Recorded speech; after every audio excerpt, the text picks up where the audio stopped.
Vamos então dar início a mais uma aula de introdução à ortodontia.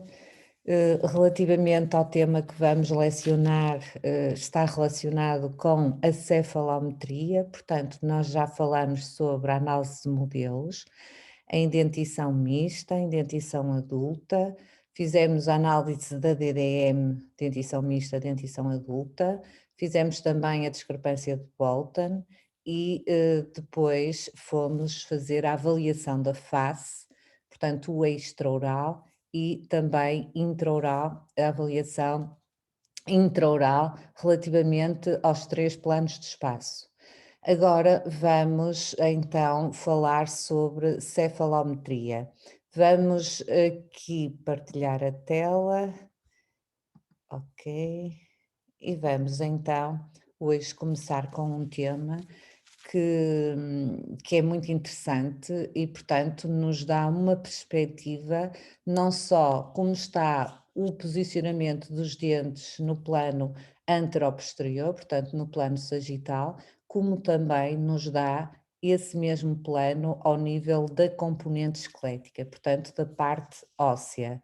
A cefalometria, tal como o nome indica, é a medição de várias medidas, quer dentárias, quer esqueléticas, e que, tal como eu disse, vamos então fazer essa mesma observação, quer do posicionamento dentário, quer do posicionamento esquelético. Portanto, este posicionamento dentário já foi efetuado na análise de modelos, mas a observação de apenas os modelos de estudos pode mostrar-nos anomalias de aspecto idêntico e induzir-nos a pensar que são iguais. Portanto, nós podemos ter uns modelos articulados assim, com um overjet aumentado, com um overbite aumentado, e no entanto eles podem estar inseridos, quem diz uma classe 2 com um overjet aumentado, diz uma classe 3 com uma inversão dos incisivos, certo? Nós podemos ter este tipo de anomalias em bases esqueléticas completamente distintas e, portanto, isso é muito importante nós percebermos e diagnosticarmos o que é que está mal para de seguida, então, conseguirmos minimizar e diagnosticar e planear o nosso tratamento ortodôntico. Então, os modelos não nos dão dados sobre as características musculares e biotipológicas que marcam grandes diferenças entre os casos. Tal como eu disse, nós temos aqui uma relação de classe 3 com inversão dos incisivos e este tipo de anomalia pode ser mais ou menos difícil de correção de acordo com as bases esqueléticas em que estiverem inseridos. Reparem aqui, nós temos duas anomalias de classe 3, portanto temos aqui uma inversão dos incisivos, um bocadinho mais grave, temos aqui também uma mordida cruzada bilateral com uns incisivos com um topo a topo, com tendência à classe 3, e reparem, a base, só de olharem para esta teleradiografia, vocês percebem que esta mandíbula é muito grande, e esta mandíbula não tem, em termos proporcionais com a maxila, não é tão grande assim quanto isso. Portanto, esta mandíbula, com esta mandíbula e este potencial de crescimento é um problema grave em termos de correção e que muitas das vezes é uma criança com dentição ainda mista e muitas das vezes acompanhando este potencial de crescimento desta mandíbula tão exagerado, vai terminar com uma correção do tipo ortodôntico-cirúrgico se quisermos colocar as bases corretamente posicionadas em relação à componente dentária. Já este caso, nós temos várias componentes que nos indicam que nós podemos fazer uma camuflagem e uma correção ortodôntica com estabilidade dos resultados. Portanto, vocês vão aprender efetivamente perceber quando é que estamos perante um problema esquelético e quando é que estamos com um problema apenas dentário.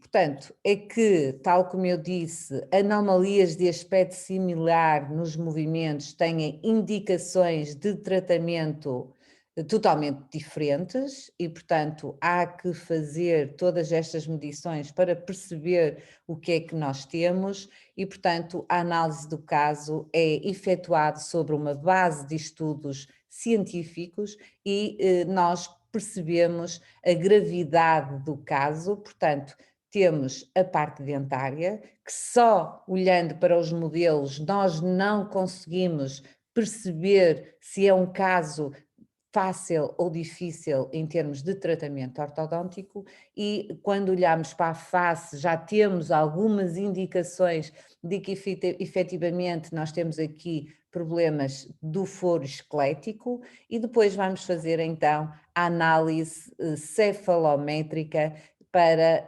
termos sobre uma base de estudos científicos efetivamente o que é que temos em termos de anomalia esquelética e consequentemente posicionamento dentário.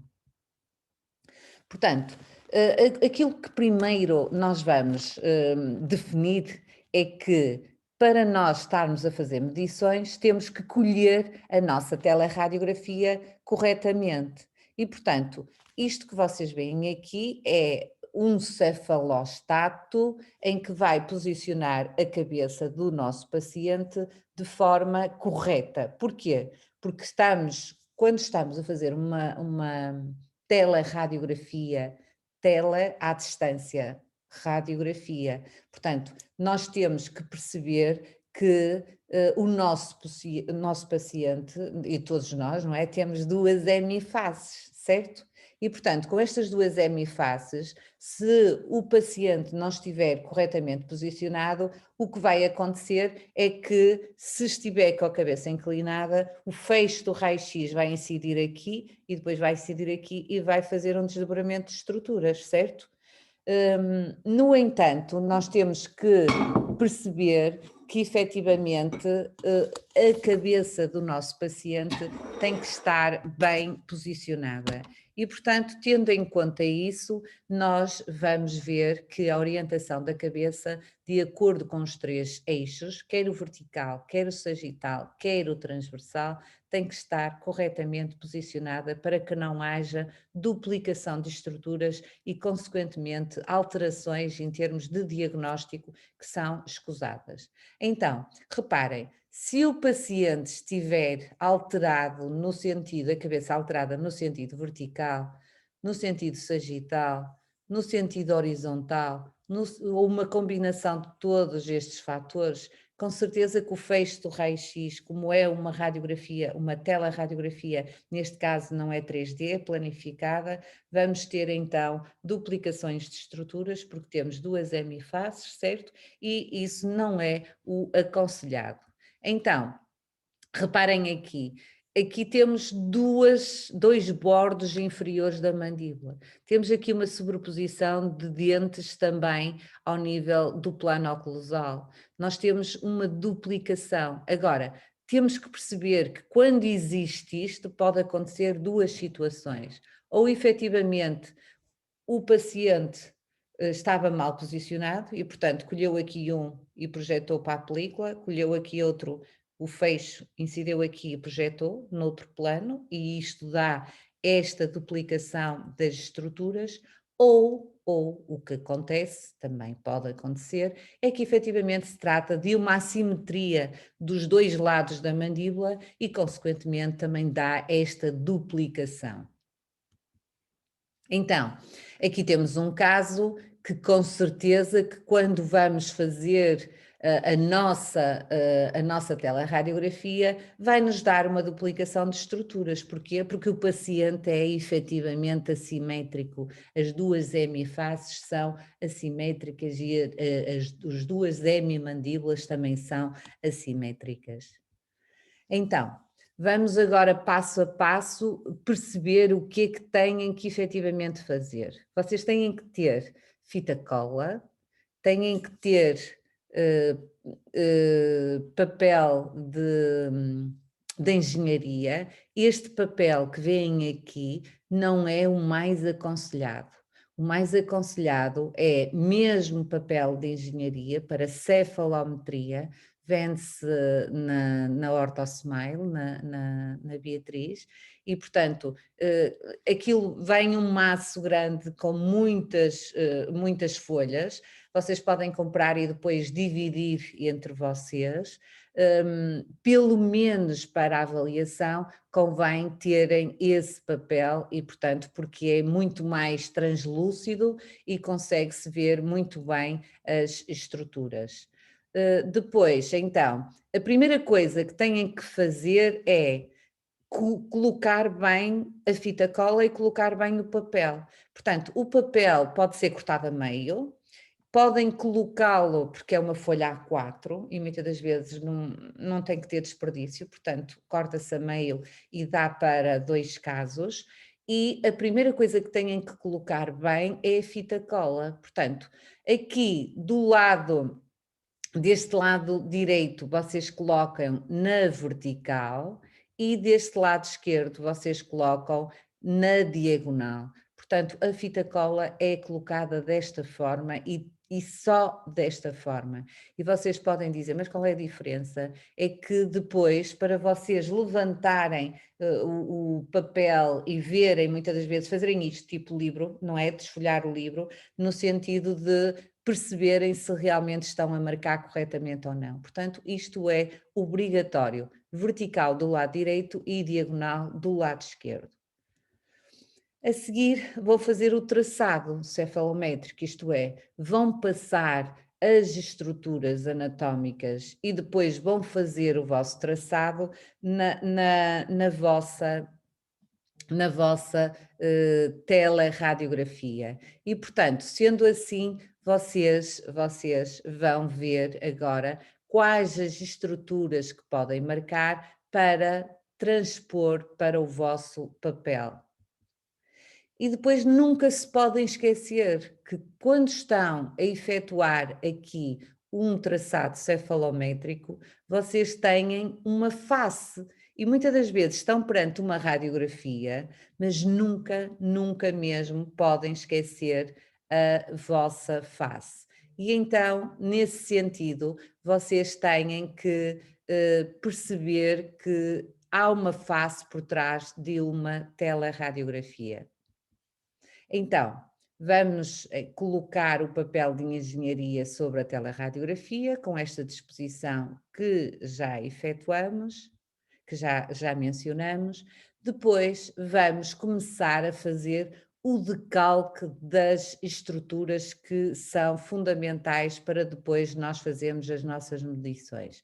Portanto, os tecidos moles, vamos começar por marcar os tecidos moles. Os tecidos moles vai desde o seio frontal até aos tecidos, aos ossos, ao nariz, lábio subnasal, lábio superior, lábio inferior, sulco mentolabial,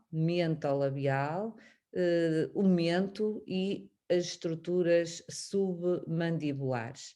E, portanto, aqui também se marca esta asa do nariz, que é em forma de S itálico. Portanto, isto é os tecidos moles que nós vamos ter que marcar e então aqui esta asa do nariz em S itálico. Depois a seguir vamos então marcar todas as nossas restantes estruturas. Vamos marcar o frontal. O frontal não é mais do que a interseção entre o frontal e os ossos nasais. Portanto, vocês têm este ponto, que é o ponto de interseção dos ossos nasais com o frontal, e é aqui.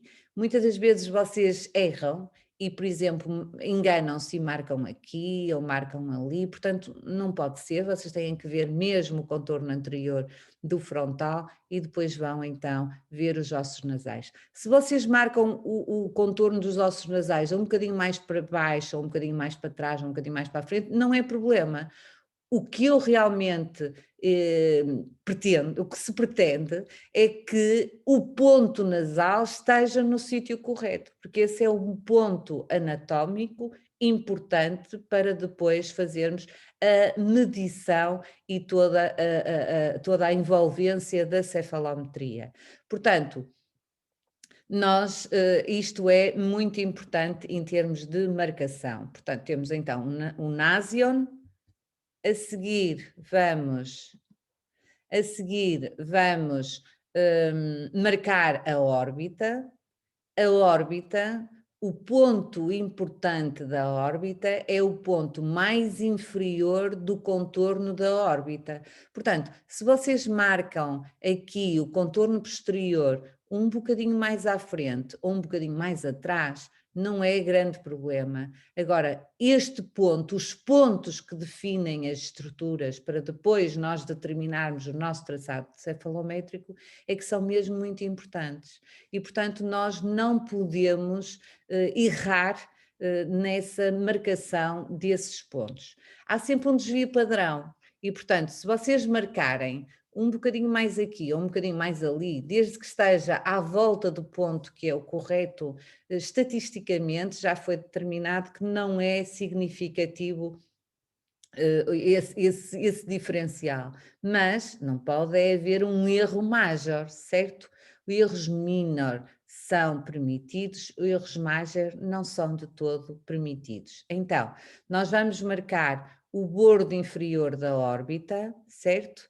E vamos perceber que há uma relação, vocês têm que saber a anatomia, certo? E, portanto, a anatomia, vocês sabem que têm o buraco infraorbitário, portanto, têm aqui o contorno da órbita, têm o buraco infraorbitário e depois já aqui este que é o malar, portanto, o zigomático, certo? Nós temos a órbita e temos depois o osso zigomático e por baixo do osso zigomático nós temos a maxila, que como vocês sabem, tem o seio maxilar. Portanto, vocês olham para a radiografia e veem aqui o contorno da órbita, veem aqui por baixo uma zona mais radiopaca, que é o osso zigomático do malar, certo? E depois aqui veem uma parte mais opaca, que é o seio maxilar. E, portanto, a nossa órbita e com o nosso ponto orbitário é efetivamente este ponto inferior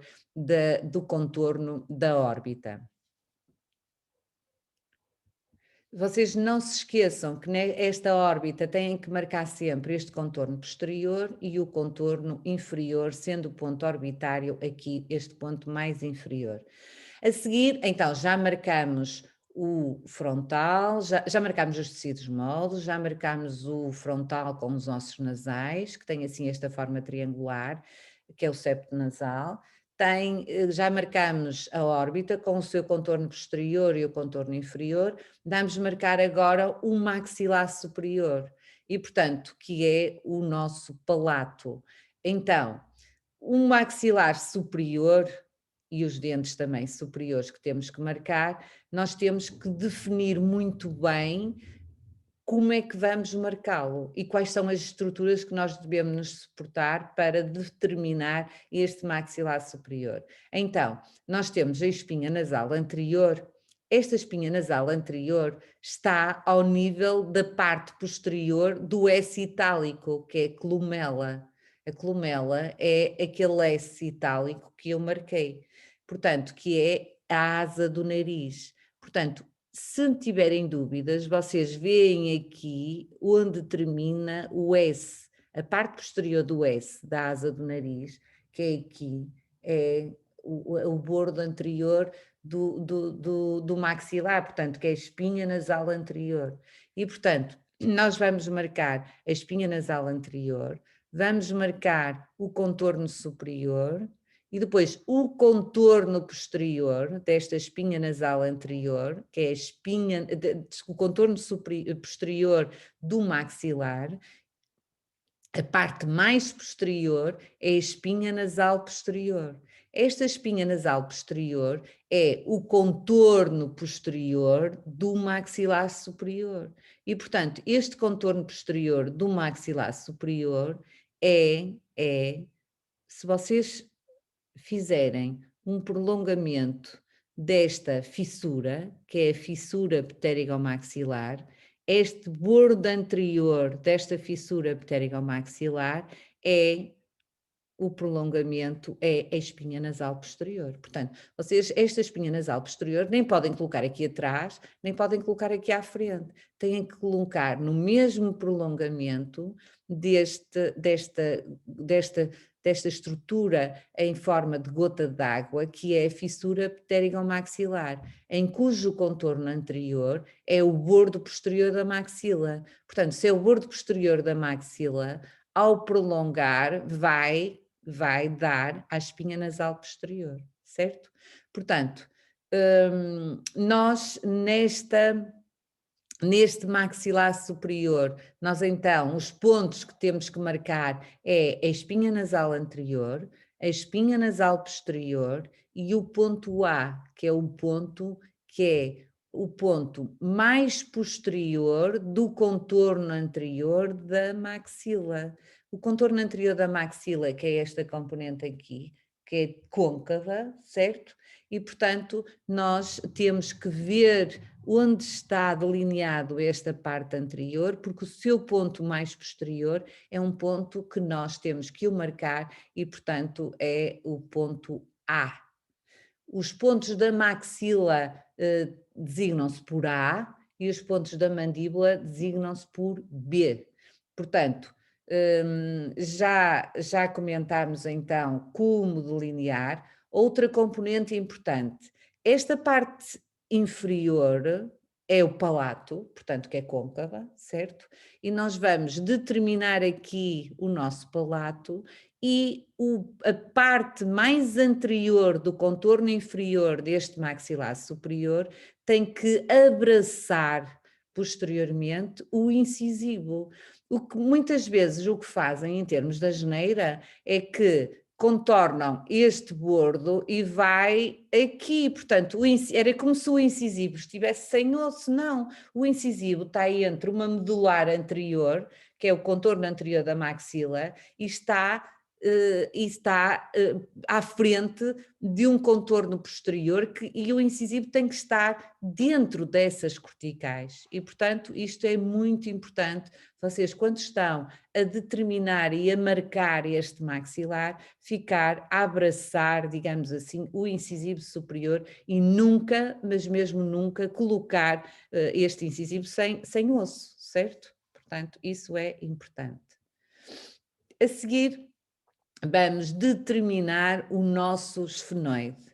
Portanto, o nosso esfenoide, que se vê aqui muito bem, portanto, determinamos a parte superior, depois tem esta célula que é a célula turca, ou também há quem refira como célula túrcica, e, portanto, decalca-se todo o corpo do esfenoide, sendo que temos que relacionar este contorno inferior com a fissura pterigomaxilar, está aqui, a fissura pterigomaxilar, e o seu bordo inferior deste esfenoide, estão a ver aqui, tem relação com esta fissura pterigomaxilar.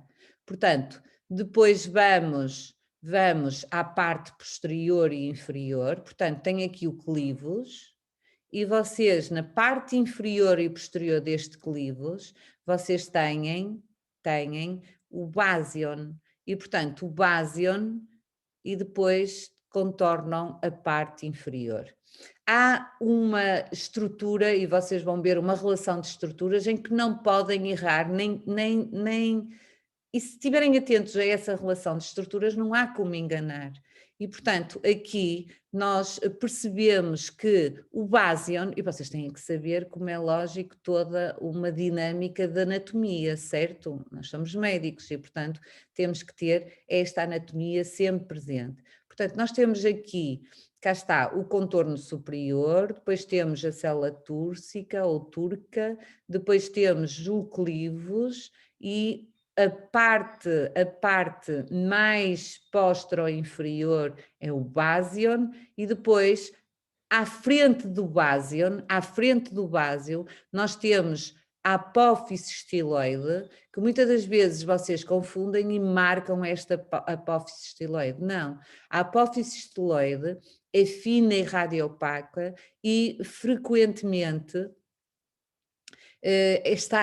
frequentemente não, por norma está à frente aqui, olha, está aqui à frente do básio, portanto o básio fica numa situação mais posterior e superior em relação a esta apófise estiloide. Depois vamos marcar a cavidade glenoide e o côndilo. Portanto, aqui está propositado porque, por norma, este bordo superior do côndilo está e deve estar ao mesmo nível do pórion. Portanto, você aqui está um bocadinho mais acima, certo? Mas não é de todo o mais correto. Por norma, e vão ver já a relação de estruturas, este pórion está ao mesmo nível do côndilo. Portanto, se este côndilo estivesse desenhado aqui um bocadinho mais embaixo, estaria correto, mais correto, certo? Portanto, nós temos então a cavidade glenoide e o côndilo temporal, certo? Cá está, a cavidade glenoide e o côndilo temporal. Temos depois, a seguir, toda uma dinâmica que é a fossa pterigomaxilar, que está aqui, certo? Que está aqui, a fossa pterigomaxilar. Está aqui o contorno posterior da maxila, aqui a forma de gota, que é a fissura pterigomaxilar. Temos aqui, peço desculpa, aqui é a parte temporal da ATM, portanto da articulação temporomandibular, e temos aqui o pórion, certo? Portanto, nós temos a fossa pterigomaxilar, não se esqueçam que a parte anterior é uma imagem radiolúcida em que tem uns contornos radiopacos bem definidos. Porquê? Porque esta parte anterior é o contorno posterior da maxila e, como podem ver, vai parar aqui à espinha nasal posterior e tem relação com o último dente, digamos assim, presente na arcada. Depois temos então aqui a parte da ATM, portanto da cavidade glenoide, que é a parte do côndilo temporal, certo? Então, a fissura pterigomaxilar tem sempre este aspecto de gota invertida, como podem ver aqui, certo? E como podem ver aqui. E vamos então definir o ponto PT, que é a união do bordo superior com a parede posterior da cavidade glenoide e que vamos já ver a seguir. Portanto, que será aqui? É a parte, nós marcamos a parte mais superior, a parte mais posterior e fica aqui nesta intermédio, eu costumo-se a dizer, imaginando um relógio, fica às 11 horas. Então, vocês, tal como eu disse, têm que saber a anatomia, têm que saber toda uma dinâmica de, olhem aqui o clivus, olhem aqui o basion, olhem aqui a apófise estiloide, certo? Que fica numa posição mais anterior do que o basion, certo? E, portanto, não se enganem, determinem o clivus e nesta parte mais inferior deste clivus, nós temos então o nosso básio e depois temos então aqui à frente a apófise estiloide, que não pode ser confundida, porque depois aqui vamos para a parte mais inferior deste esfenoide. Então, depois vamos ver o conduto auditivo externo. É uma forma ovalada, cá está, com uma inclinação do seu diâmetro maior em 45 graus e o ponto superior é o pórion, que é um ponto muito importante para a determinação cefalométrica, para a análise cefalométrica. Então, nós temos a nossa teleradiografia, em que já marcamos aquelas estruturas que é os ossos frontais, o frontal, os ossos nasais, Não confundam, por favor, com este seio maxilar. É aqui, o nasion seria aqui. Temos a nossa órbita, que podem ver aqui. Temos o nosso esfenoide, o contorno superior, a célula turca, o clivos, o basion. Temos aqui a nossa apófise estiloide, portanto o basion seria aqui, certo? Temos aqui a nossa fissura pterigomaxilar, que se vê aqui muito bem. Temos aqui o nosso maxilar, olhem o bordo anterior da maxila, que está aqui. Não confundam, porque muitas vezes o que fazem é o contorno anterior do incisivo. Não, o incisivo tem que estar dentro do osso, portanto tem que estar aqui, mais à frente. Está aqui, vê-se muito bem, o contorno anterior da maxila. A espinha nasal anterior, que se vocês tiverem dúvida, marquem esta asa do nariz e marcam o contorno anterior da maxila. O contorno superior, o contorno posterior, que é a espinha nasal posterior, que é o prolongamento da fissura pterigomaxilar, porque o bordo anterior é o contorno posterior da maxila e, portanto, este prolongamento vai dar à espinha nasal posterior.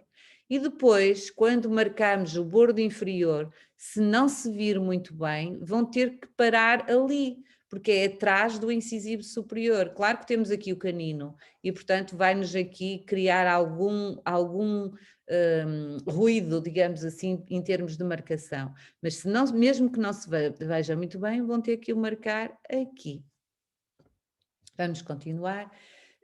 Então, esta matéria está no Gregoret, no livro do Gregoret, está muito bem explicado, aconselho a que vejam. E vejam também a relação de estruturas que têm que saber, é a anatomia. E, portanto, esta relação de estruturas não pode falhar.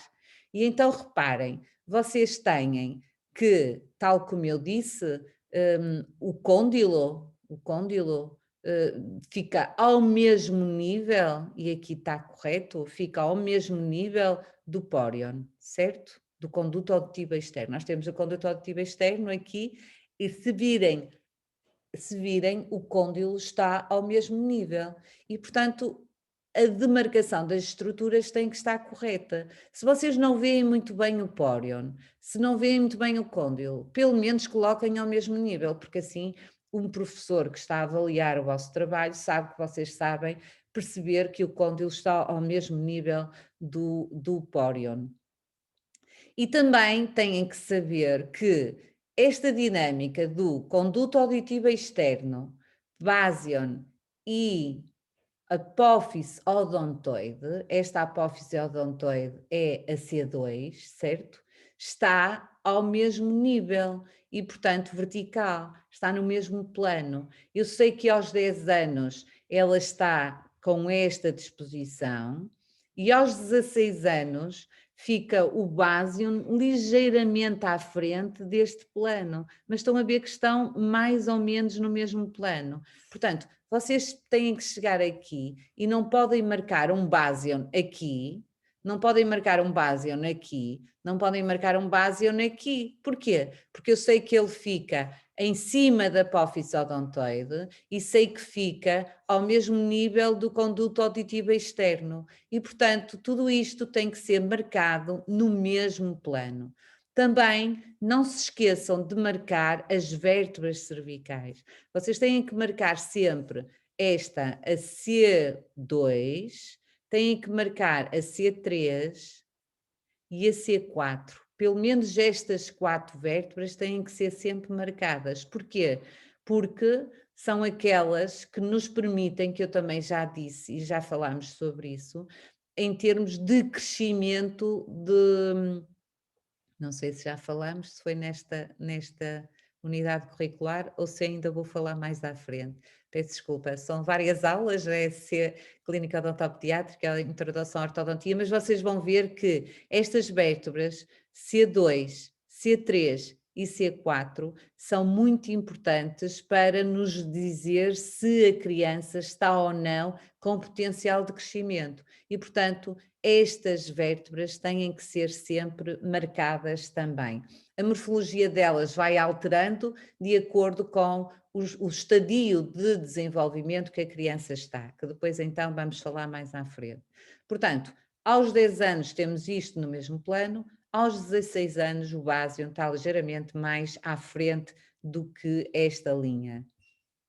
E cá está também a relação de estruturas, que é o côndilo está ao mesmo nível do pórion e o conduto auditivo externo tem esta forma ovalada, tem uma parte em forma de meia-lua que se apresenta mais radiolúcida, como podem ver aqui, tem uma inclinação de cerca de 45 graus e é muito importante perceber que o conduto auditivo externo tem esta angulação em forma ovalada, com uma angulação de 45 graus, porque temos atrás e acima um conduto que também aparece, que é o buraco redondo, e que muitas vezes é confundido com o conduto auditivo externo e não é.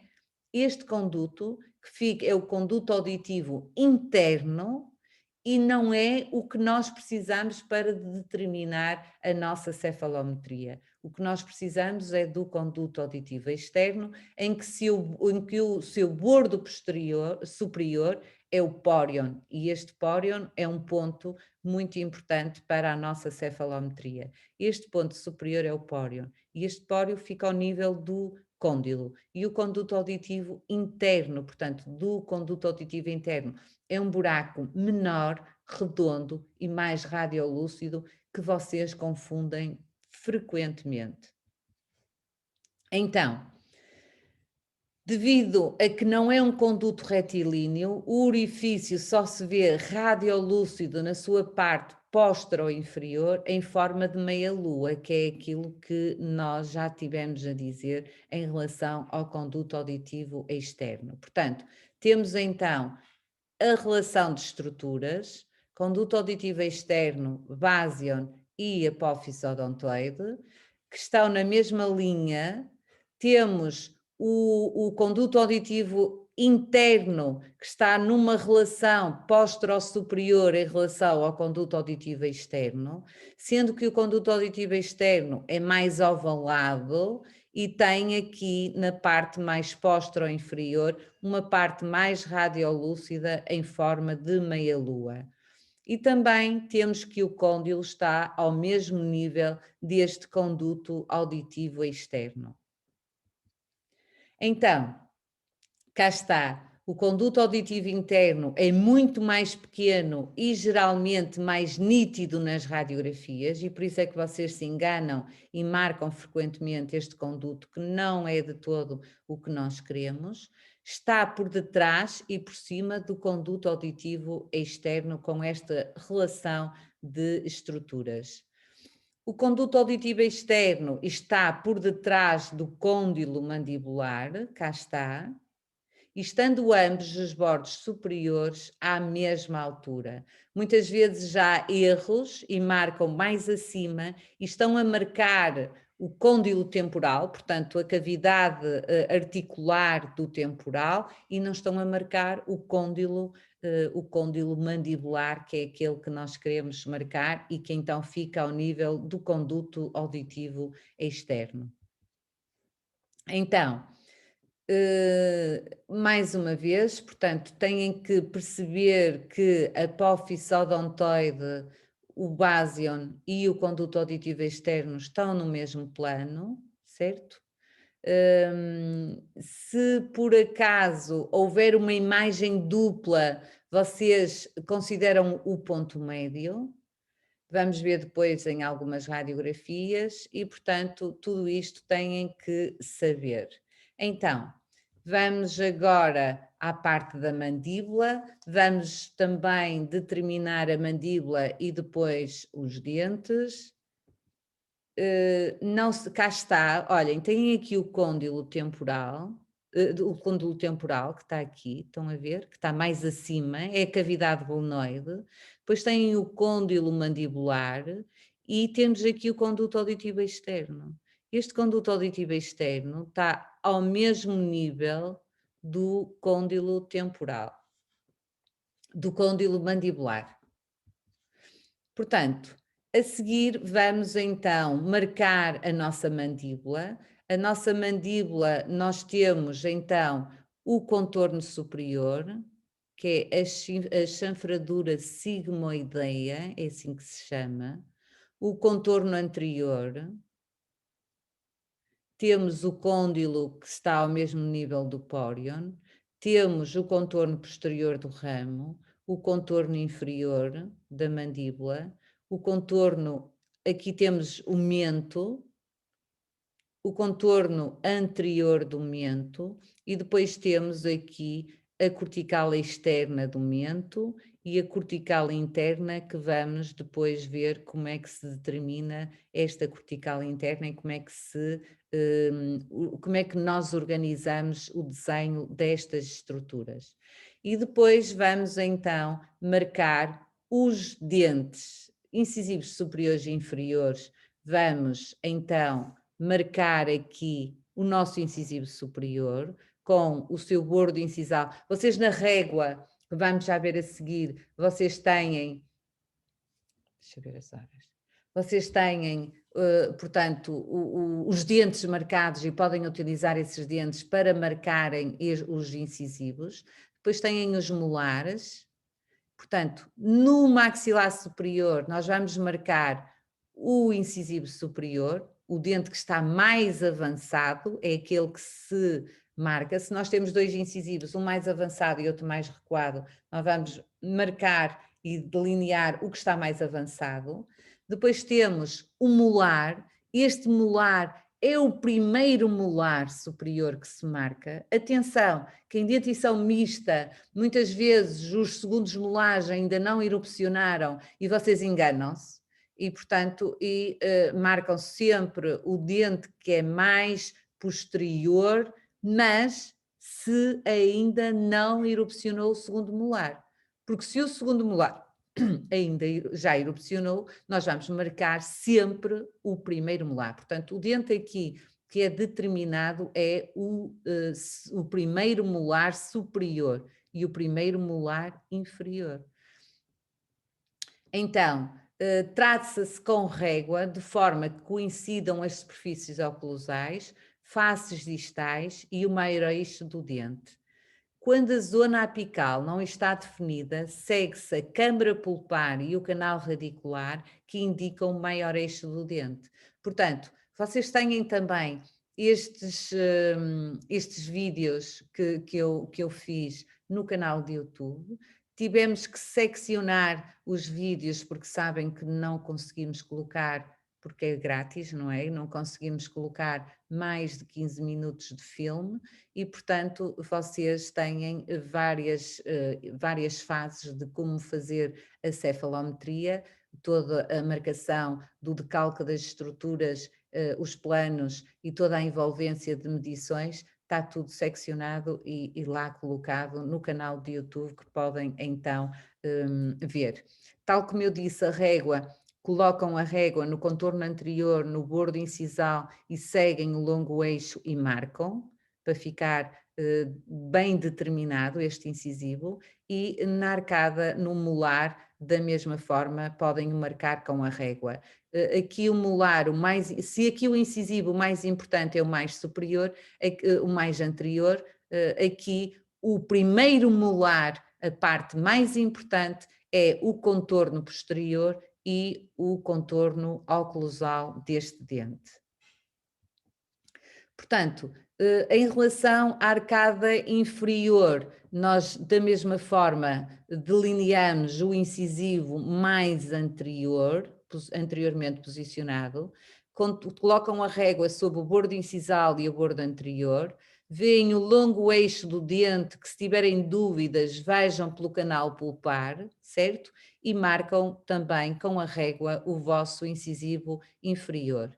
E aqui, da mesma forma que eu disse para o superior, o mais importante é o contorno posterior do primeiro molar e o contorno oclusal deste também mesmo primeiro molar. Depois a seguir, então, já têm isto Portanto, temos aqui, então aqui a nossa teleradiografia e temos aqui a nossa marcação do decalque das estruturas que nos interessam, que é os tecidos moles, que é o frontal, que são os ossos nasais que têm esta forma sempre assim triangular, que é muito importante este ponto de interseção, que é o nasion, que é o contorno posterior e inferior da órbita, que é o nosso esfenoide, com a célula túrcica, e marcamos aqui o basion, que é a parte mais inferior deste clivos, o contorno inferior deste esfenoide, o conduto auditivo externo, o côndilo, a apófise sigmoideia, a apófise coronal aqui, o contorno anterior, a espinha nasal posterior que fica no contorno, no seguimento desta fissura pterigomaxilar, sendo que esta fissura pterigomaxilar é uma gota d'água invertida, tem a forma de uma gota d'água invertida, em que aqui temos uma parte mais radiolúcida, em que este contorno anterior temos aqui o seio maxilar e depois temos aqui uma parte mais radiolúcida, que é o contorno anterior desta fissura pterigomaxilar, que é o bordo posterior da maxila. Depois temos aqui a espinha nasal anterior, vejam aqui o S itálico, que é a asa do nariz, e temos o contorno anterior da maxila, e que este ponto é um ponto muito importante para a determinação dos nossos pontos. Depois temos então o incisivo superior, o primeiro molar superior, estão a ver aqui que já temos o segundo molar, não é este que se marca, não é o mais posterior, até pode ser o mais posterior, desde que o segundo molar ainda não tenha erupcionado. Portanto, o que se marca é o primeiro molar superior, superior e inferior, e é muito importante o contorno posterior e a face oclusal, e se as raízes não estiverem muito bem, também não é problema. Esta parte aqui é que é mesmo a mais importante. E o incisivo mais inferior, mais anterior.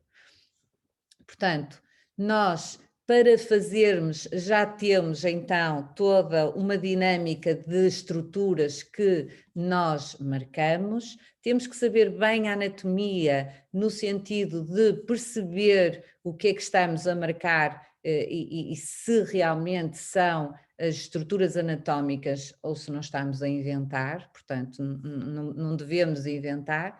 E depois vamos, isto é régua de Rickett, estão a ver que temos aqui os dentes já delineados e marcados. Nós o que utilizamos é este incisivo superior, este incisivo inferior, este molar superior, este molar inferior, e temos então a nossa régua de Rickett, que é a que nós aconselhamos para efetuar as medições da cefalometria. Temos depois aqui estes correlómetros, estes medidores de ângulos, que também existem digitais. Aqui, para fazermos medidas angulares, não interessa se está mais ou menos, se não há proporcionalidade, porque um ângulo, quer esteja o tamanho da imagem reduzida, quer esteja aumentado, o tamanho do ângulo é sempre o mesmo e, portanto, nós podemos marcar, pegar num aparelho destes digital e marcar os nossos ângulos. E depois, cá está, há uma série de pontos muito importantes que estão determinados por estruturas anatómicas e que são os pontos anatómicos, que vamos agora de seguida marcá-los, e depois há pontos geométricos que também têm que ser marcados e, portanto, temos que obrigatoriamente determinar toda esta dinâmica para depois fazermos as nossas medições. Portanto, estão a ver que efetivamente é uma envolvência de. Só um bocadinho. Portanto, temos toda uma envolvência de anatomia que temos que obrigatoriamente saber para efetuar a nossa cefalometria. Há coisas que não podem falhar e, portanto, é obrigatório saberem a anatomia, porque somos médicos dentistas e, portanto, toda a anatomia tem que estar presente para determinarmos estas estruturas anatómicas e, consequentemente, não haver ou minimizar os erros de medição. Portanto, eu vou dar, porque ainda temos mais um bocadinho. Eu vou dar agora a próxima aula vai ser a marcação dos pontos anatómicos e geométricos, e vocês não se esqueçam que têm que fazer a parte da análise intra e extraoral como trabalho de casa, certo? Que já falamos na última aula, e começar também a estudar esta componente e esta envolvência da cefalometria. Vamos então aqui, só um bocadinho.